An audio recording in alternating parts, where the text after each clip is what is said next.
for the Toronto Book Expo, here by proxy over Skype with Dr. Michael Lee, the physician-turned-poet from Garden City, New York. Mike, it's great to have you here today with us, even though it's St. Patrick's Day and we're in the midst of the worldwide pandemic of COVID-19.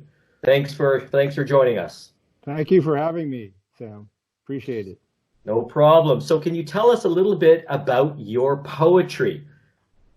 Well, I was inspired by the works of Shel Silverstein. He's a very famous poet. Unfortunately, he died in 1999, but he's a very famous American poet. And he wrote many books geared towards children, but a lot of adults know and love his work as well. His poetry is very funny and humorous, so that's the style of poetry that I like, and I of course read it with my family. So do you have a particular volume of poetry or multiple books? Can you tell us about your titles or title? My first book, my debut book, is called Not Gonna Write Poems. It was published, self-published in a year ago, 2019.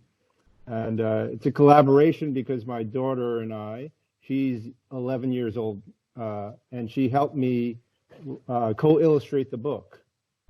Wow. So either she's an excellent illustrator or you've got some developmental work to do on your illustrating. Yes. I think she's pretty talented. So lucky for me. So yes. So can you tell us a little bit about it's not gonna write poetry, is it called? Not Gonna Write Poems. Not Gonna Write Poems. Can you show us the book? Do you have it there with you? Can you bring it up to the screen? Sure. I'll show that to you. It's right here. There we go. Not Gonna Write Poems. And that's you. Yeah. So, yeah. I can tell by the hair. Exactly. Yes. It's kind of a lot of these poems are kind of autobiographical, so to speak. Okay. So, and so what is their subject matter? Autobiographical, you're a physician, anything else? Well, a lot of things that I've kind of experienced in my life. Of course, some of the poems are about medical things like allergies and getting the flu. And of course, there's poems about like things like ketchup sandwiches, which I used to eat when I was a child. I did too. Yeah, I mean, I'm sure people can relate to that, some strange things that you've eaten in your lifetime. And of course, about bad teachers and being a brat and boogie monsters and slime. So it's geared towards kids, like I said, but anybody can relate to that, especially if you have kids. So just to promo here, Mike, how would one obtain a copy of your book? Well, there's a couple of ways. One is through Agora Publishing. They helped me bring my book to Canadian audience. So that's through my website, mikeleepoet.ca for Canada. So they can buy it on that website. In America, in the USA, you can buy it on my website, mikeleepoet.com. So okay. There's two ways. What does it retail for? Well, in the US, there's two copies. There's, of course, the like kind of Kindle version, the ebook, which is $1.99 in US dollars. For the softcover version, I think it's $12.97, and the hard copy version is like $27 and change. So okay. In Canada, obviously, it's Canadian currency, so it's a little bit different. Need not say more.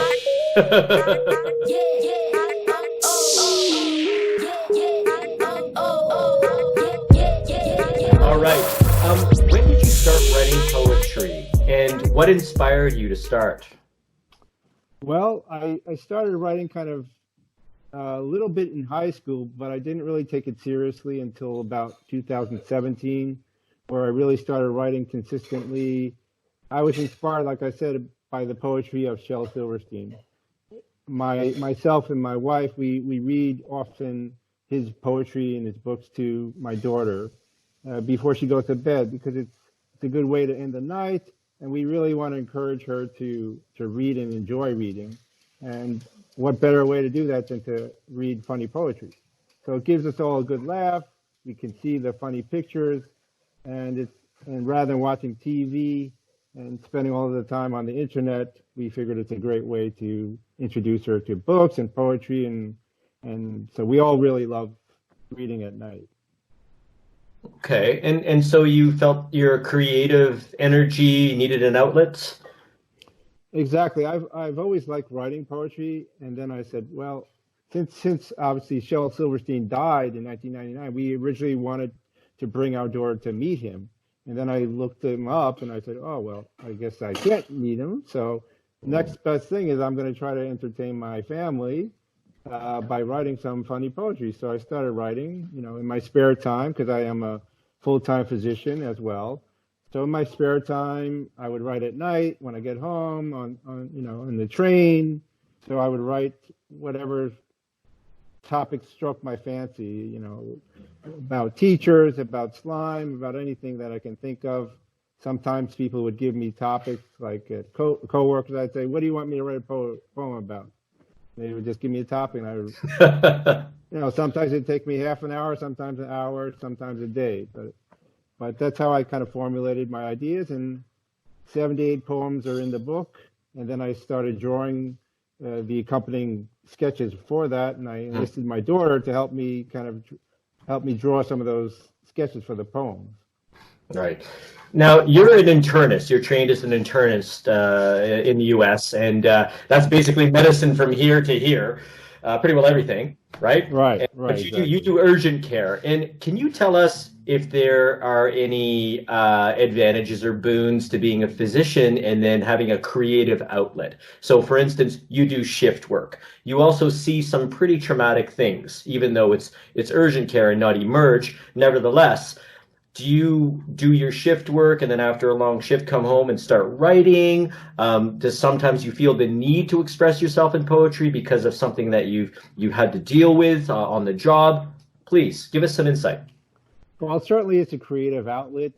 It's something I enjoy doing, so that helps. And it's, obviously you're very intense when you're working. You're seeing these complicated cases, sometimes sick patients, angry patients, and they're not always happy to see you because they're sick themselves. So what better way to kind of lighten the mood, so to speak, than to get them to laugh, or to occasionally, if a patient wants, I'll even recite a poem to them, and that kind of breaks the ice and makes it a little bit less stressful for them.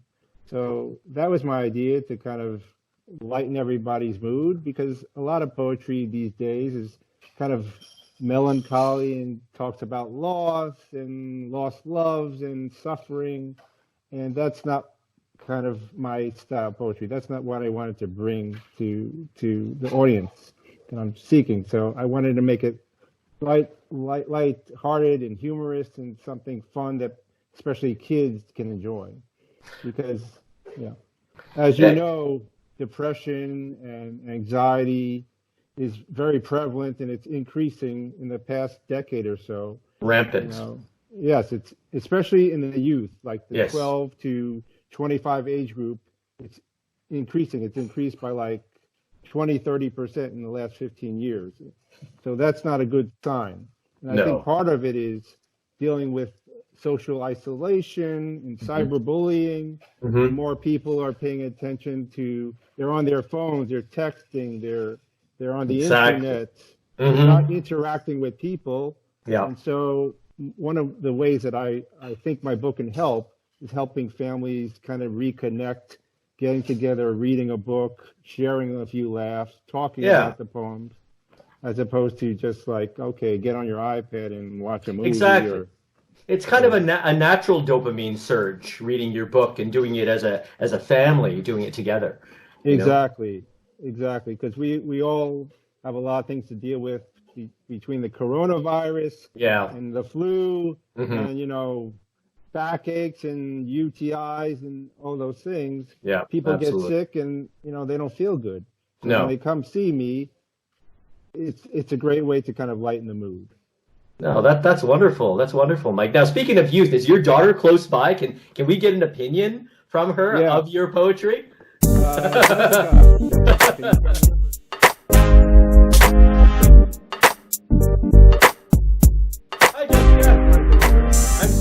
I'm from Ottawa. Nice to meet you. Hi. So I hear that you helped your dad with illustrating his book. Yes, What I did. what was that? What was that like? Well, it was very fun because my dad and I got some time to share because usually he's always working. So he explained to me what he wanted for me to draw, so then I drew it, and he explained to me the ways that maybe I could improve my drawing, and yeah. Did you explain to him the ways that he could improve his poetry? Yeah, I told him that maybe he should shorten the poems a bit. Oh, okay, okay. Now, I have a question for you. Is that him on the cover of the book? Yeah, that's a drawing of him trying to come up with some poems.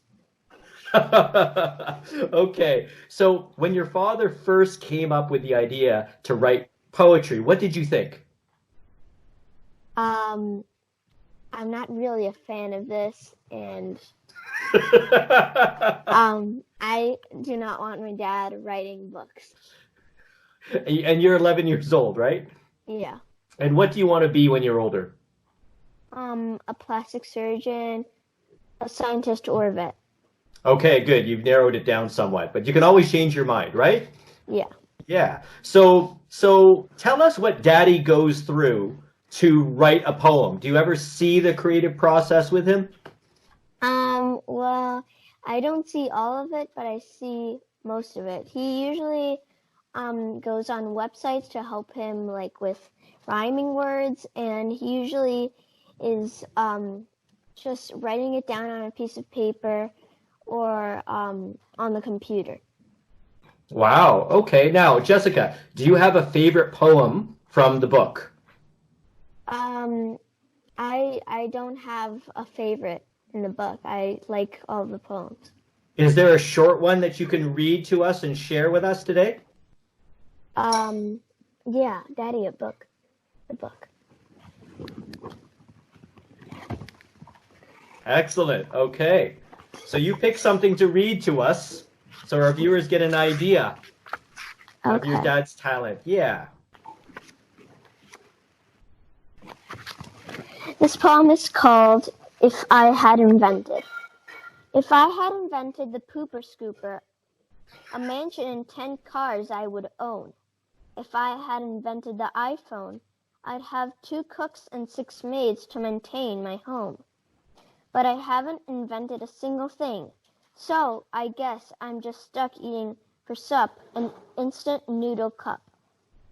That's that's actually pretty funny. That was really good. Thank you, Jessica. That's really good. Is there another one there you want to read for us? Yeah, one more. Sure.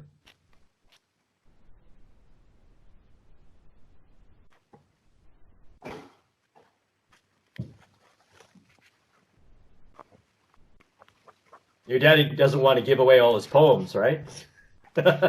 Yeah. Homework.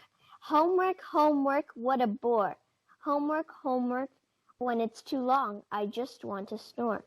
Homework, homework, I hate it so much, I'd rather get a cold sore. Homework, homework, my parents said it's good for me. Homework, homework, there's not much point to it from what I can see. Homework, homework, I just wish I could have the answer key. Homework, homework, I really can't stand it anymore. Homework, homework, I want to throw my textbooks out the back door. Homework, homework, I'd much rather see a movie or go to the candy store. Homework, homework, my parents say it's a must. Homework, homework, don't really get why they all make such a fuss. Homework, homework, if I refuse and say just no more, then my folks say my future will be working at Mall's shoe store. Thank you, Jessica. That was awesome. Thank you so much for participating in our interview, and I wish you all the best and stay safe during the pandemic, okay? Okay, thank Good. you. You too. Thank you so much. You recommend the book to children and young adults and anyone in particular? I think so because it can fit all ages because it has different poems for all types of people. Wonderful. Thank you very much for that endorsement. Are you a writer? Are you seeking to self-publish high-quality and mass-marketable books? Would you like to avoid the typical low-quality self-published book that generally sells less than 50 copies? Here are top 10 ways Agora will make your book look like a potential bestseller. AgoraPublishing.com services include: number 1, ISBN registration. 2, cataloging in publication or CIP registration. Number 3, books in print basic for Canada and the US. Number 4, books in print international to get your book sold with online booksellers internationally. Number 5, copy editing for basic grammar and typos. Number 6, substantive editing for style revamping and other consulting. Number 7, typesetting, layout, and graphic design essential for that professional look. Number 8, book cover design. Number 9, book website and author blog design along with search engine optimization, often just called SEO, and also search engine marketing, otherwise known as SEM. 10, AgoraPublishing.com even provides book distribution, agency services, and so much more. So what are you waiting for? Go to AgoraPublishing.com today and find out how they can make you a great selling author. That's AgoraPublishing.com. AgoraPublishing.com.